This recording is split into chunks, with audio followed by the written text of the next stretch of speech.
فريرة ما كانش يحب ان انا امشي اكتر من 100. قال لي 100.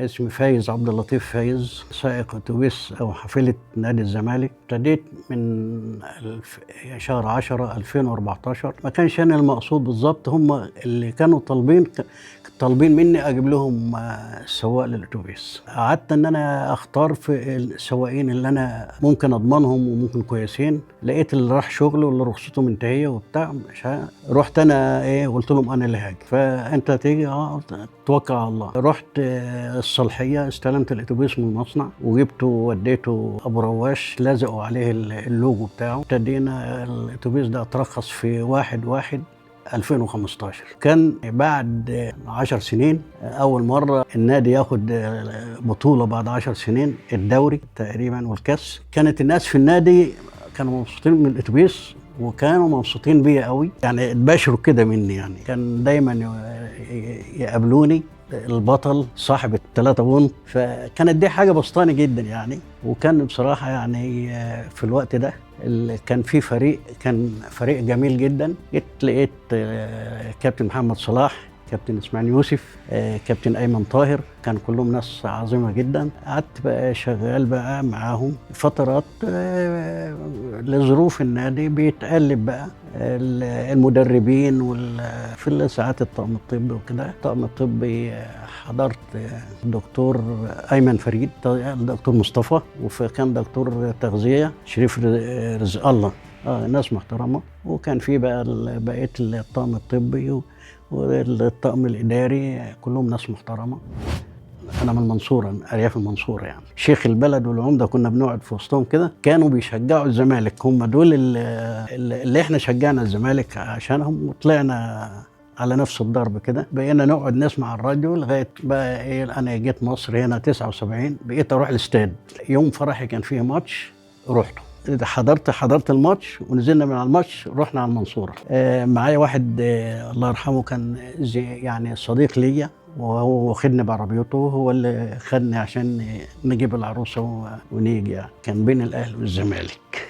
الزمالك هو كان هو زملكاوي متعصب جدا، فقال لي لو ما كسبناش تبقى هي، فالحمد لله حظها حلو ان هي كسبت. فربنا كرم واستمريت بقى يعني كل ماتش ان انا يعني حسب ظروفي اروح اتفرج على الماتش في الاستاد، ما كانش اروح اتفرج على التلفزيون. وصلت بقى ان انا استلمت الاتوبيس واشتغلت في النادي. والله هي يعني احلى حاجه اول انا ما رحت 2015 ان خدوا بطولات، وكان الفريق فريق جميل جدا، وكانت لعيبه يعني بسم الله ما شاء الله. يعني مجموعه: باسم مرسي، مصطفى محمد، ايمن حفني، طارق حامد.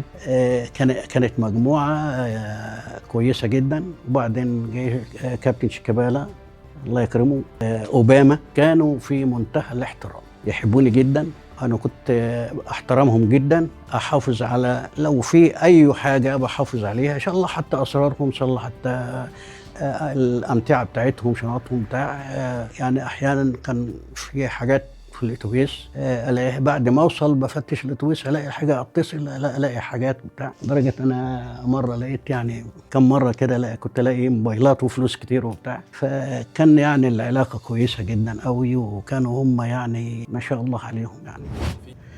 كان في معسكرات في برج العرب، كان دايما يعني يجتمع كل ليله، وحتى كان فيه واحد بيجي كل ليله بيدي درس ديني كده. كنا نقعد وكانوا بيتجمعوا، وكان دايما حتى لو حد من نفسه حاجه زعلان كنت تلاقيه قايم طالع يعني مبسوط، والدنيا معاه كويسه يعني. اللي كان دايما بقى ينكشني كده ويقعد جنبي على طول كابتن ايمن طاهر. كابتن ايمن طاهر كان يقعد مثلا رايح اسكندريه او رايح السويس او اسماعيليه، يقعد جنبي يعني، واحنا سايقين بنتكلم بقى ابص الاقيه بصوت جهوري جميل كده: اصحى يا فايز. فكان دايما يلاغيني طول السكه. اما في ناس كانت جمال قوي. كان شيكابالا كان يعني شخصيه طيبه قوي، يحترم الناس قوي. كان يعني كذا واحد، عندك طارق حامد، اوباما، كان الله يمسيه بالخير، مصطفى محمد برضه.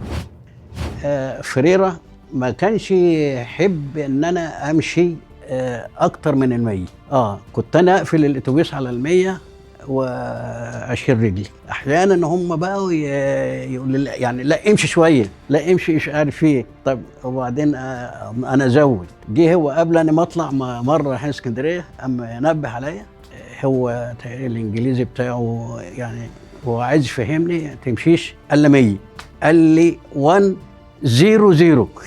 وكان دايما متفائل بيا ان انا اشيل شنطته، يعني حد يجي ياخدها ياخد الشنطه منه نو انا عارف بقى اقوم انا نازل اول انا ما انزل له يقوم مديني الشنطه، عشان لا مش حكايه امانه ولا حاجه، لا يعني انا اللي وصل لي المعلومه المترجم. قال لي هو بيحب يديك الشنطه عشان هو بيتفائل بيك لما انت بتشيل الشنطه. فقلت الحمد لله، يعني حمد ربنا واشكر فضله. يعني كارترون كان عندنا لعيبه، عندنا لما كنا احنا طالعين عايزين نشغل اغاني وعايزين ايه يعني اشغل سرينه، هو ما كانش يحب السرينه فيقعد ينبه. فجه مره برضه هم طالعين وكسبانين يعني فزنا والحمد لله، جه هو بيبقى يعني مراقبني، فانا بقيت عايز ابسط الناس وهم اللعيبه بيسيبوا الكراسي ويجوا عندي قدام، فقمت انا مشغل اغاني والسراين تيت تيت تيت. جه الماتش الثاني طالعين اسكندريه، قال لا ما يطلعش معانا. معايا الحاج عادل ده راجل طيب جدا، فقلت له يا عم الحاج عادل اطلع بقى عشان انا مغضوب عليا. الرحلات كلها اسكندريه، الاسماعيليه، السويس، المحله، المنصوره. المحله هي المنصوره، المحل السكن المنصوره، اللعب في المحله، وبعدين غيروا السكن من المحله ودوه كفر الشيخ.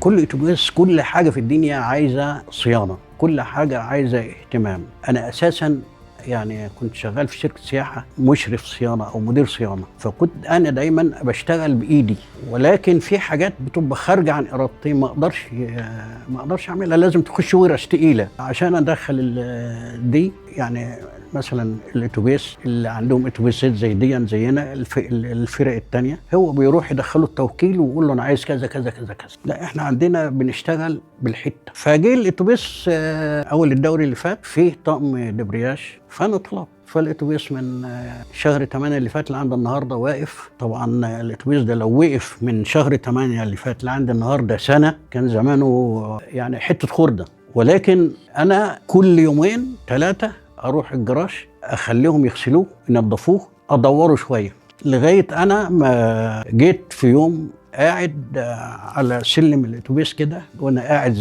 زعلان جدا، يعني علشان الجاز هيخلص، والاتوبيس ده التانك بتاعه بياخد 500 او 600 لتر. طب انا يعني انا بدور اقل شيء نص ساعه، ده النص ساعه دي تمشيك على الطريق الصحراوي ربع طريق اسكندريه مثلا. يعني فجاء الحاج يوسف العرايشي اللي هو بيقابلنا على الطريق بالشوكولاته والصواريخ ما كانش كده بس، ده كان الراجل ده عنده مزرعه كان بيطلع لنا بجميع انواع الفاكهه، ومش كان بيجيب مثلا عشان ناكل في الاتوبيس، لا ده كان بيجيب له كل واحد قفص كده، مثلا يجيب 30 40 قفص كده يوزع على الناس كلها يعني. فلما لقاني قاعد فجي قال لي انا جاي اشوفك. قلت له انا في الجراج. انا وديته الجراج وهو عارف مكان الجراج. قال لي طب هاجي لك على الجراج. هو دخل عليا كده لقاني قاعد كده ومساهي وزعلان. قال لي في ايه؟ قلت له لا انا والله ما فيش حاجه. قال لي لا والله في حاجه. قلت له لا والله شويه الجاز في الاتوبيس هيخلصوا وانا قاعد مش خايف الاتوبيس لو البطاريتين ب 40,000، لو انا ما دورتش كمان البطاريتين ببوظوا يبقى احنا زودنا ايه التكلفه. قال لي طب يلا. خدنا على محطه البنزين، حط ب 5000 جنيه جاز. طب قلت له طيب انا يعني دين اجيب فاتوره؟ قال لا خد الفاتوره اما قطع الفاتوره. يعني فضلت ادور برضه مسافه جامده قوي، فهو جيب يعني بقى دهب شهور كده. قال لي ايه الاخبار؟ قلت والله انا على وشك اخلص. جاني اما فول الاتوبيس تاني ده عندي النهارده انشغال. انا حطيت بصراحه من جيبي انا 3000 جنيه بس عشان اواصل ادور الاتوبيس واحرك الموتور واحرك اطلع كده على المغسله وانزل عشان احس العفشه كل حاجه شغاله يعني. وهو واقف في الجراج اللي عندي دلوقتي، بس ما اقدرش اطلع امشي بيه يعني. اتوبيس يعني بسم الله ما شاء الله انا محافظ عليه قوي، حالته من 70-80%. عشان احركه واجيبه وكده عايز 200,000. انما لو انا عايز بقى اعمل كل حاجه تزيد التكلفه.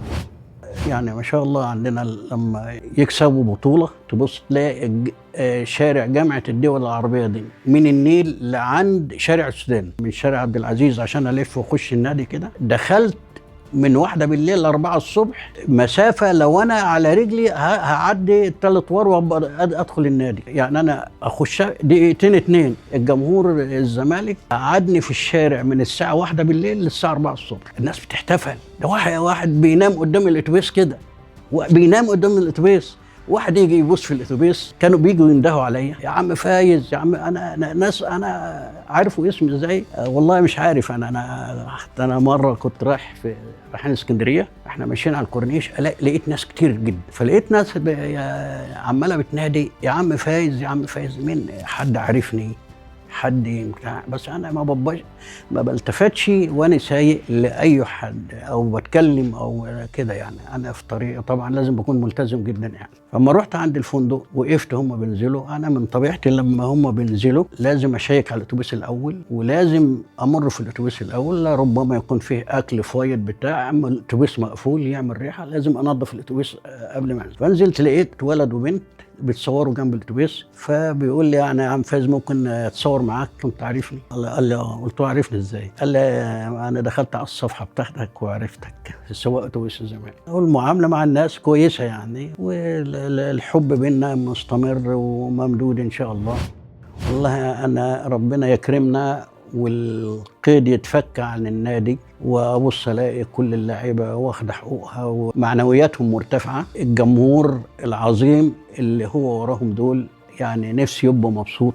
الجمهور الزمالك ده جمهور عظيم جدا، جمهور عظيم جدا بصراحه. يعني ان فزنا ورا الفريق، ان تعادلنا بيشجع الفريق، ان خسرنا بيشجع الفريق. فميزه انا ما لقيتهاش في مكان تاني. يعني انا شفتها مره بس في ماتش اوروبا، معرفش كان برشلونه والريال، ما اعرفش والله مش فاكر. فريق غلب، لقيت فريق المنافس بيشجع الفريق اللي فاز. نفسي نبقى الكره عندنا هنا كده. نفسي الزمالك يساعدوه. الزمالك دي لو بقى كويس وارتقوا بنادي الزمالك ده، احنا هنبقى زي المغرب واحسن من المغرب، وزي اوروبا واحسن من اوروبا. والله انا بقول ربنا يكرمنا ان شاء الله، وربنا ييسر الامور ونشوف النادي كويس. دي اعظم حاجه.